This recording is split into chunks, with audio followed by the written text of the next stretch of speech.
Hello everyone, welcome to the Ozark Outpost in Dixon, Missouri. This is going to be Japan in the Commonwealth, July 39. The Japanese started out by hitting both of their tech roles. They moved long-range aircraft to stage 2. They moved wartime economy to stage 3. They missed their spy ring role, but in counter-espionage, they eliminated British and French spies. So you can see the British and French spies that were there are now gone. For their build, they moved their fleet carrier to stage 2, you see there. And then they built 7 infantry. Why? Well, because Japan has gone on the offensive again. Yamamoto and Tojo have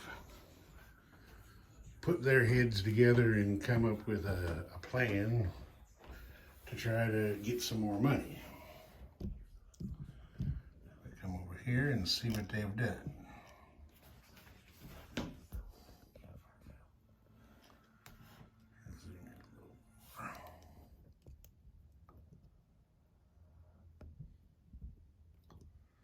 Alright, I think that'll work. Didn't bring a stick with me, so I have to use my finger. I made a mistake in a previous turn.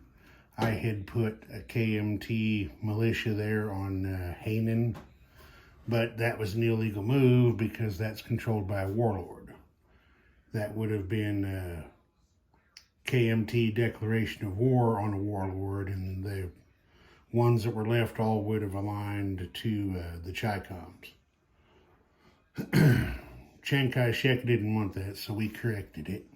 So the Japanese actually got a walk-in capture on Hainan.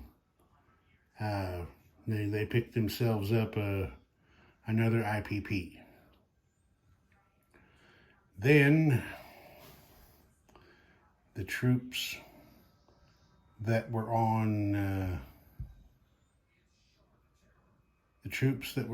here and the infantry out here riding these destroyers invaded Kwangtung. As you can see, they got in there and captured the territory. It cost them,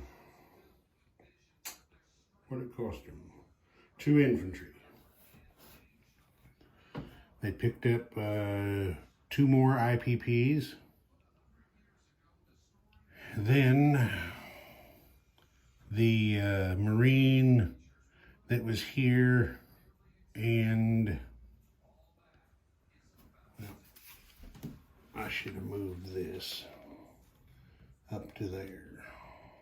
Okay, we've done that. The Marine that was here, and there was a transport with this fleet that, with the major port there, moved 1, 2, picked up the 2 Marines here from Kyushu, and then 3 over to here to land them at Hunan with the Marine that was already at sea. They got in there on the first round, captured the territory for the loss of 1 Marine. So once everything was secured, the mechanized infantry or the motorized infantry went in and landed with the second wave. So that allowed Tojo to pick up 2 more yen for his bank for a total gain of 5 on this turn.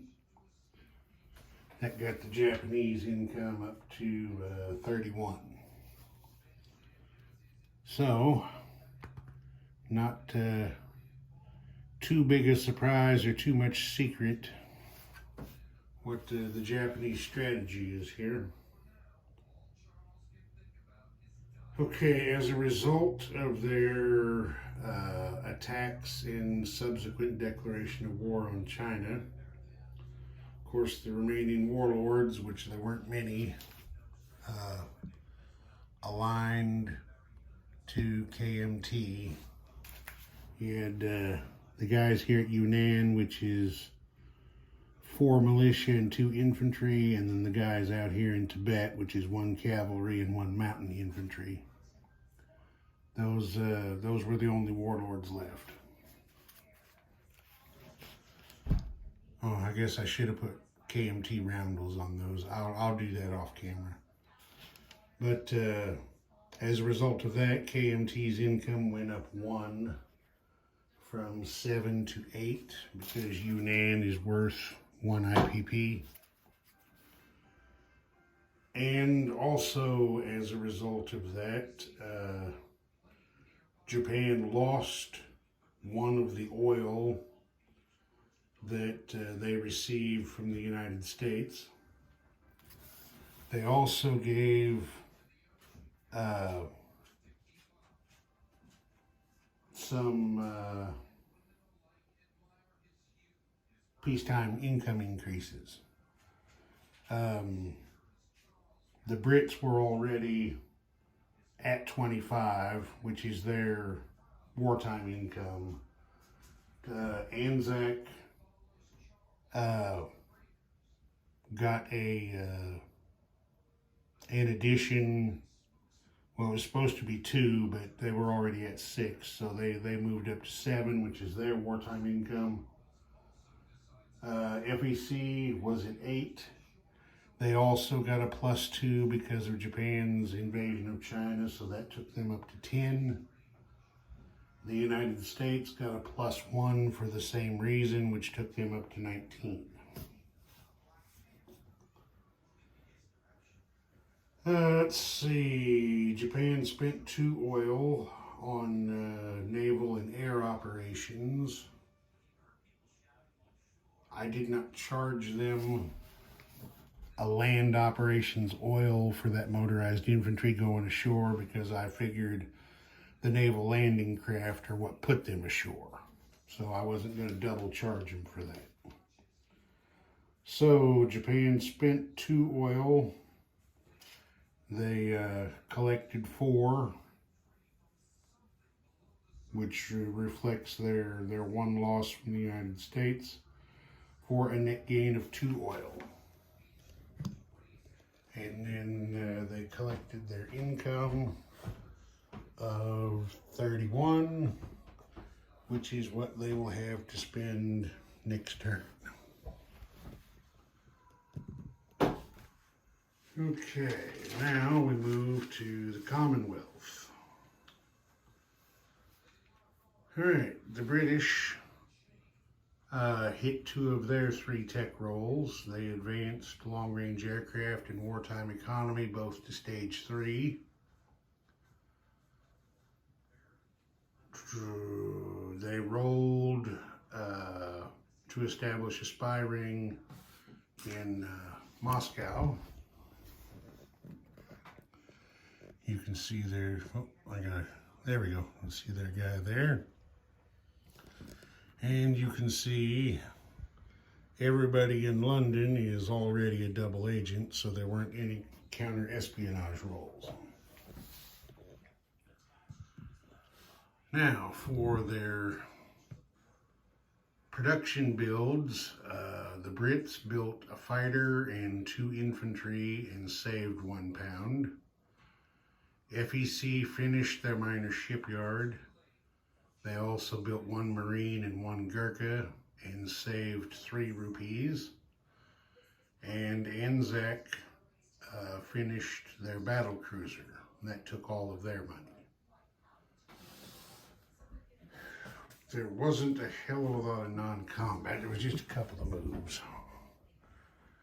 That escort carrier right there. No, wrong one. That escort carrier right there had been back here off Ireland. So they moved out to join the destroyer. And then Anzac shuffled its ships around down here.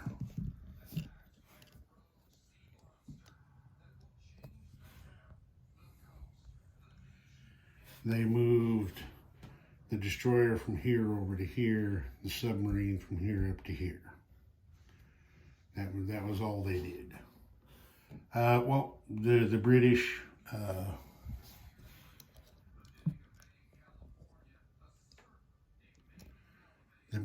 do control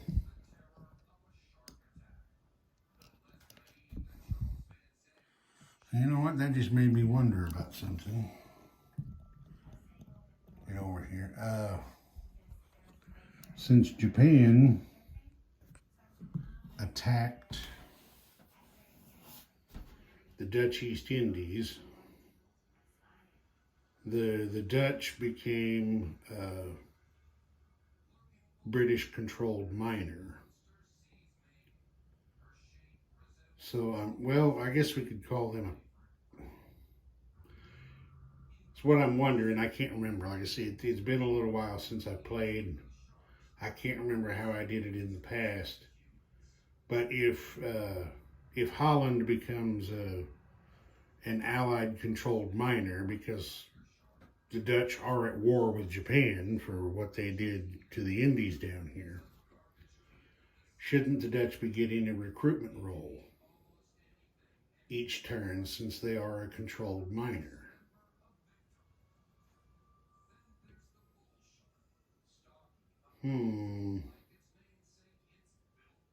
I'll have to look into that. I think maybe they probably should. The other controlled minors get recruitment roles. Anyway, since the British control the Dutch, their submarine that was here has moved up to there, to that convoy line junction in preparation maybe to do some convoy raiding on the Tokyo line.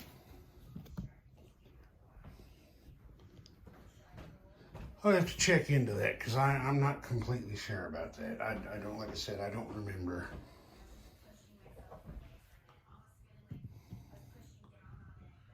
Okay, so that was non-combat.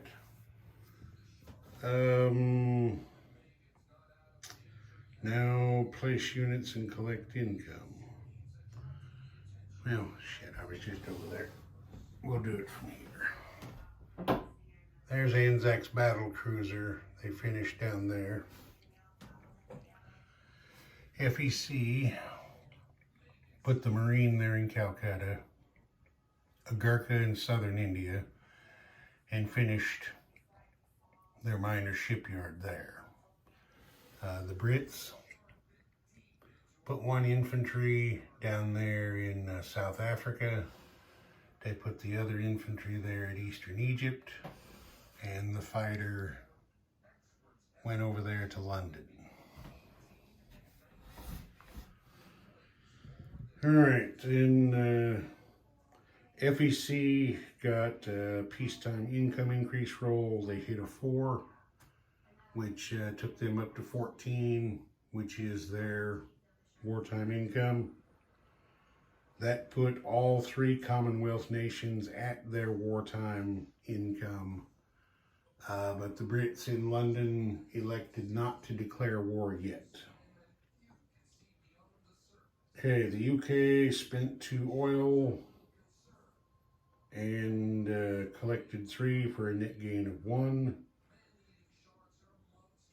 FEC Anzac, well, FEC didn't do it, Anzac did. They spent 2 oil, but those 2 are oil. Their oils all counted together. They only collect 1, so they had a net loss of 1 oil. All right, that'll do it for this time. Ozark Outpost. Over and out.